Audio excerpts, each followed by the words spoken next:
வணக்கம். சித்த வைத்தியம், இயற்கை வைத்தியம் அப்படின்னாவே முதன்மையா வர பேசிக் மருந்தே திரிபலா திரிகடுகு தான். அதுல இன்னைக்கு நம்ம திரிபலாவை பத்தி பார்ப்போம். திரிபலான்றது கடுக்காய், தாண்டிக்காய், நெல்லிக்காய் இந்த மூணும் சேர்ந்தது தான் திரிபலா. இந்த மூணும் சேர்ந்ததுல இது மூணும் சம அளவு சேர்ந்தது தான் திரிபலா.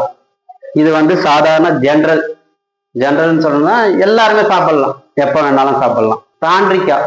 தாண்டிக்காவும் இதே மாதிரி தான். அதுலயும் ஒரு விதமான பால் தன்மை இருக்கும். அந்த பால் அதுக்கு விஷத்தன்மை உள்ள ஒரு விஷயம். அதுவும் இதே மாதிரி அரிசி கழுவின நீர்ல 3வது நீர்ல ஒரு நாள் ஃபுல்லா காய வச்சுட்டு மறுநாள் எடுத்து அதே மாதிரி காய வச்சு உடைச்சி அதுலயும் நார் வரும். அந்த நாரையும் எடுத்தீங்கன்னா உத்தமம். அதையும் சேர்த்து அரைச்சிருங்க. இந்த 2 கொட்டைகளையும் கீழே மட்டும் போட்டுறாதீங்க. அதுவும் மருத்துவ குணம் உள்ளது. அதை நான் சொல்றேன், பின்னாடி சொல்றேன்.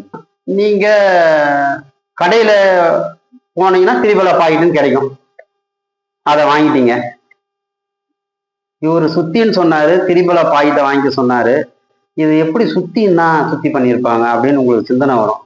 அவங்க எப்படி பண்ணாங்கன்றதை விட்டுடுங்க. நீங்க அந்த திரிபலா பாக்கெட்டை வாங்கிட்டீங்க, ஒரு 50 கிராம் பாக்கெட்டை வாங்கிட்டீங்க.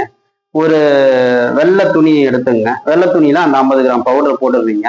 போட்டு ஒரு சின்னதா முடிச்சு ஒன்று போட்டு இட்லி வேக வைப்பீங்கல்ல, அந்த பாத்திரத்தை எடுத்து அதுக்கு கீழே கொஞ்சமா பசும்பால் விட்டுங்க. 50 கிராமுக்கு 1 டம்ளர் பசும்பால் போதும். கொஞ்சம் தண்ணி விட்டுங்க. அதுல மேல ஒரு தட்டு மாதிரி போட்டு அது மேல இந்த கட்டி இருக்கிறீங்களா அந்த மூட்டையை வச்சு இட்லி வேக வைக்கிறது ஒரு மாதிரி ஆவரி வரும்போது எடுத்துருங்க. எடுத்து பிரிச்சு பார்த்தீங்கன்னா அது நல்லா வெந்தா மாதிரி இருக்கும். அதை எடுத்து நல்லா வெயில்ல காய வச்சுங்க. அதுவே உங்களுக்கு சாதாரண சுத்தி, அதுவே போதும்.